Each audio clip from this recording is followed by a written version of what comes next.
Hey everyone, welcome back. Alright, this is my episode 5 review of the Severing Crime Edge anime series. Oh boy. This episode of the Severing Crime Edge anime series was probably my favorite episode thus far because I think this series is finally starting to show its true colors and really what the series is going to end up turning out to be, in terms of overall genre and appearance, really. Because its initial appearance appears to be a straight-up comedy series, but by this episode you can definitely tell that it's really not. I mean, it has a lot of action too, of course, but I think I could say it's probably just as much horror as action and comedy, okay?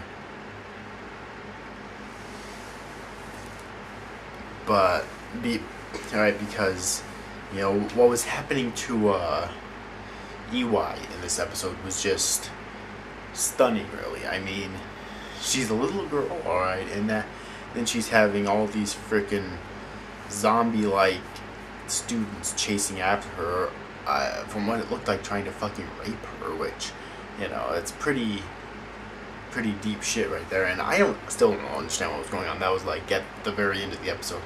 And even Kiri was like that too, and he was zombie-like, although at one point he did appear to be saving her from them, but still, it's just really weird. I'll have to wait till the next episode comes out, unfortunately, though, in order to figure out what the hell's going on here. But yeah, basically we meet two new characters in this episode. I'll get their names right now. They are Ruka Shihodo, who is the vice president of the student council, and Romeo Zyga, who is the president of the student council.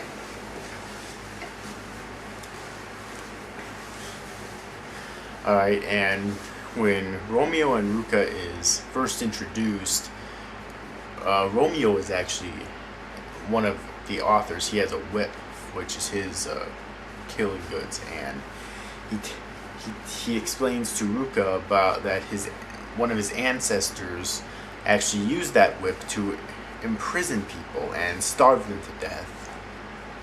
He'd either starve them to death in his dungeons, or he'd whip them to death in his dungeons. Alright, so some pretty intense shit right there. And then basically Ruka ends up undoing her shirt a little bit, showing her breasts, and freaking Romeo sticks the whip in there and starts moving around and stuff. It's really weird.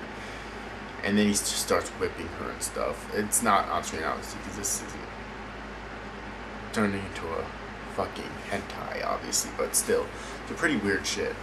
And then when Ruka shows up to EY, Ruka's being the female, obviously. Ruka's being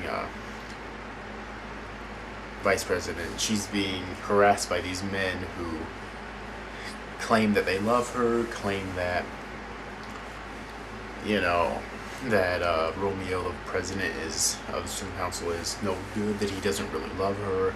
And then EY steps in to break up the fight, and EY and Ruka end up getting on a boat, and Ruka explains that she's fully aware that those men don't really love her. All they want to do is do her, as she puts it, alright? And that all men should just die, after which pushing EY into the water, trying to drown her. And after a few seconds, though, EY wakes up in a hospital bed, which is kind of weird. I mean, either that was all just a dream, or she was saved by someone, passed out and was saved by someone, which, I don't know. And this next part here could also just be a dream too. I'm not exactly sure, but basically she then gets a letter from the president of the student council, which basically says that she's all alone, nobody cares about her, and that she should just scream in despair. It's a little bit longer than that, but that's basically what it says. Alright, and then when she exits the hospital room, she this is the part where she's chased by all of these freaking zombie-like students.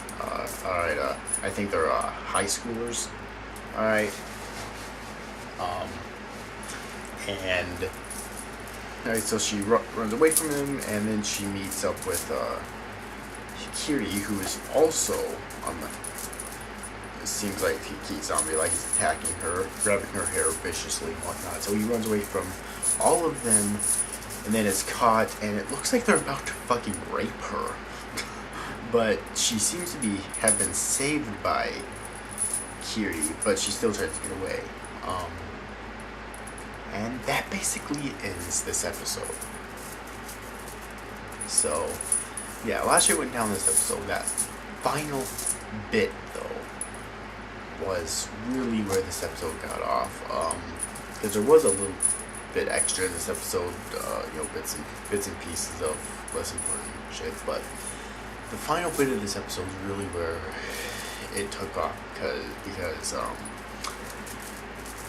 I really hope that is the tone that the majority of the series is gonna end up going for, because I really loved it. Alright, it was dark and foreboding, which is the type that I love the most. Alright, and it was kind of creepy how the president and vice president were acting towards each other. But, I can forgive that. Because this was a very good episode. By far my favorite episode in the series thus far. Then again, we're only to episode 5. Alright.